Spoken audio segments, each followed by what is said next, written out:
Hey guys, what's up? Welcome back to the channel. It's Cynicalex, and today I want to try and tackle Abomination on the live server and answer that question, should you get Abomination? Because he's a pretty expensive character. He's 4,500 crystals up front. Now you do get 1,250 back, so it's only a 3,000 and change crystal investment, and there is the crystal spending event on right now, but it is still pretty expensive on top of 3 new uniforms that transform 3 different characters, Hulk, She-Hulk, and Cho. So Abomination really does have a huge question mark around him, and unlike mutants, he's not a mutant, so he doesn't have that mutant appeal, which sort of automatically sells a lot of mutants, even if they're not as popular, like Rachel and Negasonic. He doesn't have that charm, and if you look at his face, you can tell that he's missing pretty much any sense of charming, anything, right? But yeah, should you get Abomination? So we'll talk about it. We'll dive into it, and I'll give you guys my final thoughts on the character. But let me just go over the build really quickly here, and I'll give you guys some tips as well for Danger Room in case you already purchased the pack or you're about to purchase the pack and you don't want to wait for the next Danger Room rotation in order to try and unlock him and max him out at tier 2. So the build here, I'm ranked 200 already, which is pretty surprising. I guess not that many people are buying Abomination. I do have the cooldown and ignore defense pretty much capped. The crit damage is 20% away from being capped, and then whatever else is there. Now, keep in mind, his crit rate doesn't need to go above 35%. It's a very low soft cap because his 4th skill, I believe, gives him 40% crit rate, a crazy high buff. So yeah, 35 on your soft cap plus 40 will automatically push him to 75, which is the cap, the hard cap. So yeah. Now, at tier 2, he's going to give himself and other gamma radiation allies increased damage dealt to heroes and villains, which gives him essentially the Mystique or Taskmaster buff on top of 20% chain hit damage. So he'll synergize more with the CTP of energy. And from the testing I've done, he's very easy to proc with a traditional obelisk. So you don't need to have a CTP of rage on him. He's got 15 seconds here, which is a 7.5 timer cooldown, which is awesome.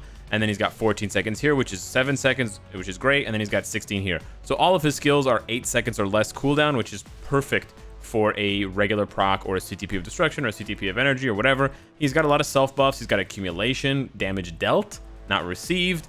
And he's got all sorts of other things. The only thing, he's got all defense down. The only thing he doesn't have, and he's got a crazy heal.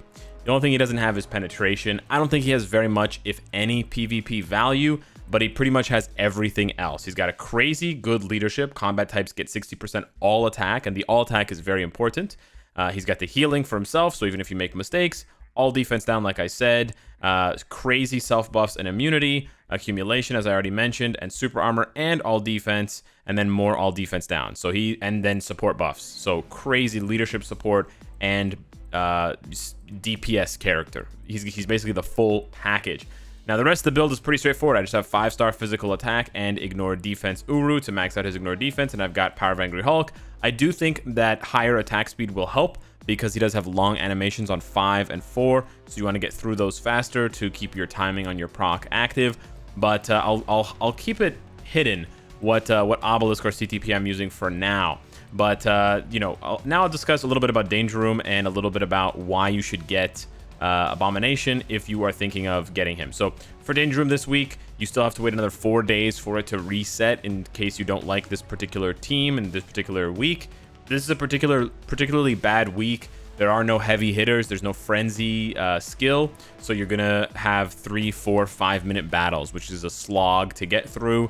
I mean, it took me like an hour just to get through 5 or 6 fights just to unlock him at tier 2, and I won most of my fights.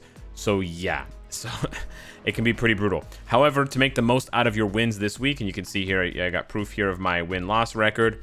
Well, we won 4 in a row, but we lost a couple in between. But the Star-Lord one was from way before, so I believe we started here with Doctor Strange. So I lost 2, and then I won 4. There we go, bada bing, bada boom. Now, for this week, you want to go with Mr. Professor Fantastic. Mr. Fantastic lead to buff himself. He does by far the most damage out of any character here, and so just do that. And then you want to go with Ant-Man or Captain Marvel, and then you want to go with Doctor Strange. So you do want to go with Doctor Strange and Mr. Fantastic guaranteed, and then either Ant-Man or Captain Marvel. If you're very good with Captain Marvel, if you can keep her rotation down packed and you can do a lot of damage that way, and you don't have a lot of lag, then play her. If you're not so comfortable with Captain Marvel, then maybe stick with Ant-Man, but you can definitely win without Ant-Man. It's not a must-have. I have one with Mr. Fantastic, Doctor Strange, Captain America, but these two right here are must-haves on your team, and you should go for the Mr. Fantastic lead because Doctor Strange and Captain America don't do nearly as much damage. Actually, Captain Marvel does more damage than Doctor Strange. Doctor Strange damage pretty low in Danger Room. So that is if you're trying to unlock Abomination as fast as possible.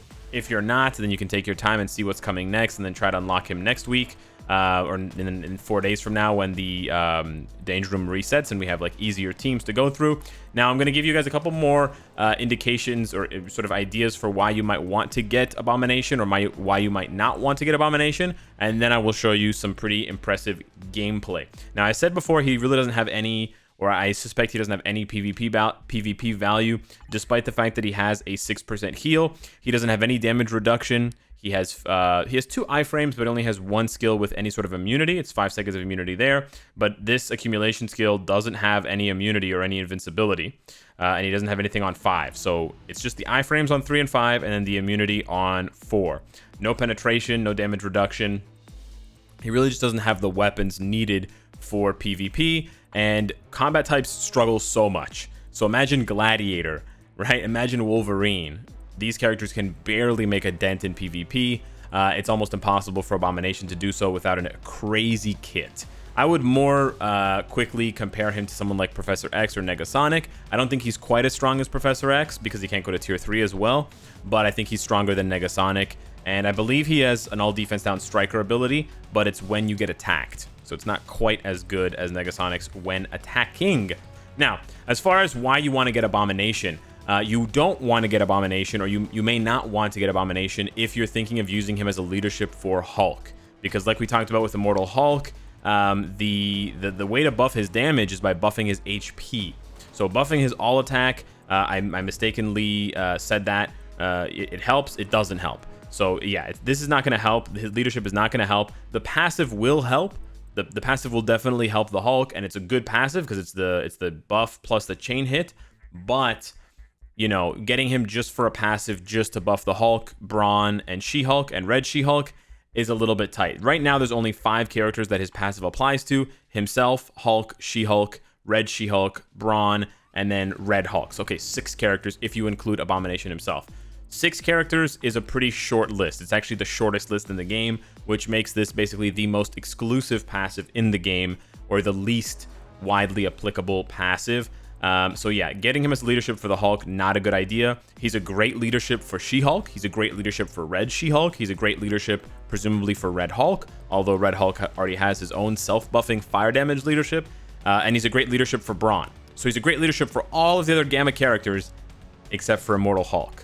If in the future Immortal Hulk gets another uniform that changes his damage back to physical damage instead of HP scaling, if it's physical attack scaling, then Abomination will suddenly become the best leadership in the game for the Hulk. So keep that in mind. However, you should strongly consider getting Abomination if you play ABX at a high level and you want to use Apocalypse with a CTP of Rage. Because right now, Namor with his villain uniform is the best, or sort of tied with Apocalypse for the best for combat villain. However, Namor has the Red Hulk lead to buff his fire damage by 60%. Apocalypse doesn't have that. The best lead for Apocalypse, because all other combat villains are physical attack leads, is his own lead of 18% all attack. I don't have to tell you, 18% all attack is pretty pathetic. So you can see here, this would be a potential team up. Now, Abomination's passive doesn't work on Apocalypse, but here Apocalypse has 47,800 energy attack. Remember, I said it was all attack, not just physical, right? So now Apocalypse goes from 47,800 to 56, so he gains almost 10,000 energy attack. That's huge. That's a huge bump for him, and it will potentially allow him to hit 7 million on the combat villain day, because he can silence with his which one of his skills has silence? One of these does. Yes, this one right. His 4th skill has silence for 2 seconds, so he can silence the beast and he can avoid the roar. Now, you may not want to do that. You may not like doing that. If you don't play ABX, no point. If you don't play with Apocalypse, or you don't have him built up and you're using Namor, not really much of a point. So If you're not thinking about using him as leadership for Hulk, if you're not thinking about using him as a leadership for the other Gamma characters, and if you're not interested in ABX, what is any other reason? Is there any other reason why you should get a Abomination? Yeah, there's one more reason. Check this out. We're going to go into a stage 60. Actually, what's more impressive?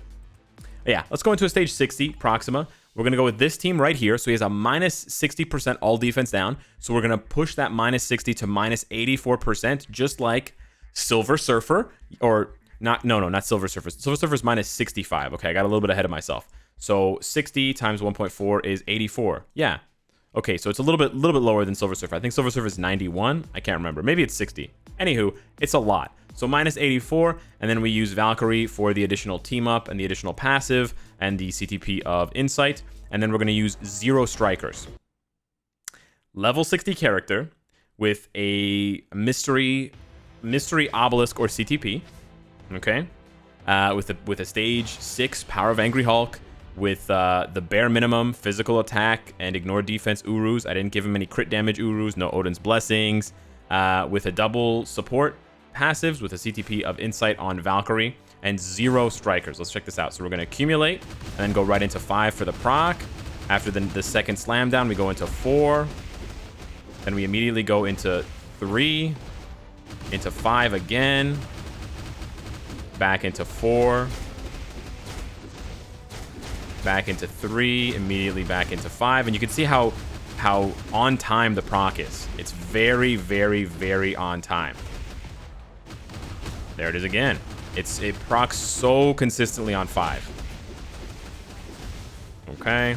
The one thing that Abomination doesn't have is movement speed. He is very slow. But you'll see here when he takes damage, he heals it right back up. Okay, we're in a little bit of an issue here because... Okay, there we go. Remember, he only has the immunity on 4. So if you get stuck, you only have the iframes on 2 and 5. 3 and 5, sorry. But look at this damage. Now, we do want to switch during the spears. We switch during the spears for 2 reasons. The Britney Spears. One, he's dead. Okay. We switch during the spears because our damage is going to go down because of the Fury, the Frenzy buff. It doesn't happen in this phase, but it will happen in the next phase. The second reason why we switch is because he's really slow. If I could give him movement speed somehow, I really would. He needs it bad. You can sort of get Phantom one-shotted or sort of... You can get unlucky if you're in between iframes and she throws the spears, because the iframes between 3 and 5, again, you have no protection. But otherwise, look at this damage. No strikers. We're going to have to switch here to Valkyrie. No strikers, okay, on the one hand. And level 60. And I haven't told you what CTP or Obelisk I'm using. You're gonna lose it when you see what I'm using. It's wild. So yeah, the accumulation. So we're not gonna do much damage here because the all defense down is being negated by the frenzy buff, and we've covered that in a separate video. But there we go. We land the procs so consistently on 5. I really like how consistent he is with his procs. Very, very consistent. And we're right back to doing big boy monster damage. And one thing that he does well is it's really satisfying. His attacks, you really feel like Abomination. You're like smashing the ground. There's nice sound effects. The sound effects do justice to Abomination's attacks specifically, unlike some other characters where it might sound kind of muffled or it just doesn't suit the style of play, or they're more of a fragile, more of a finesse character. Abomination's this big hulking brute. So the big, smashy, bulky, loud sound effects of Marvel Future Fight really suit. Look at this. She always proc on 5.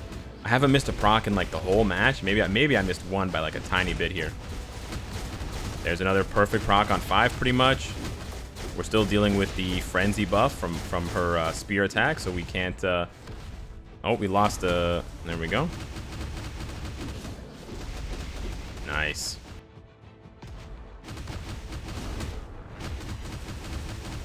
But yeah, he's basically got a full iframe on 5, and then he's got an iframe on 3 as well. So you just have to go into them quickly. You have to get the timing down for sure. If you hesitate too much in between, you will either lose your proc or you'll get hit and die. Oh, she's being difficult, eh? But you can see there, we would have finished that with a minute 30 left. So level 60 character, stage 60, no strikers. So he could do a lot higher than this. If you want to, I mean, we don't know how far he could go. He might be possibly as strong tier 2 as Professor X was tier 2. If for world boss content, except it's for Proxima instead of for Ebony Maw. And that's a pretty high praise for a character. To compare a character to Professor X is huge praise, because Professor X was god tier when he came out just a few months ago. So Abomination, easy to play, simple rotation. It's a bit tight, but I don't even have max skill cooldown, right? I think I have 47% cooldown, so you can get a little bit higher. Oh no, I do have max skill cooldown. Okay, are you guys ready for the Obelisk or CTP? It is a 37% crit damage, 120 proc Obelisk. Yes, it is as free to play, as ghetto fabulous as you can get. So imagine you slap like a 200% CTP of energy proc on him with 40% crit damage. So you go from 37, well, it's 3740 is pretty much the same, but imagine I throw on some crit damage Urus here. We push it to like 190, 195. You synergize the 30% chain hit damage on the CTP of energy with his passive. So you got 50% chain hit damage, like, you know, Gambit. I think he's going to be ripping like stage 80, stage 90. So he has crazy world boss potential. If you need that, I think he's a great character to invest in. If you don't need that, you know the drill, right? I mean, he'll be very good. He'll be amazing for Proxima, as you see. He'll be good for Quicksilver. He'll also be good. He'll also be okay at least for Apocalypse, because he has no type disadvantage there. And then he'll probably be able to do decently on Corvus as well, despite the type disadvantage because of the crazy all defense down. So let me know what you guys think of Apocalypse. Thank you so much for watching, and I'll see you in the next one. Take care.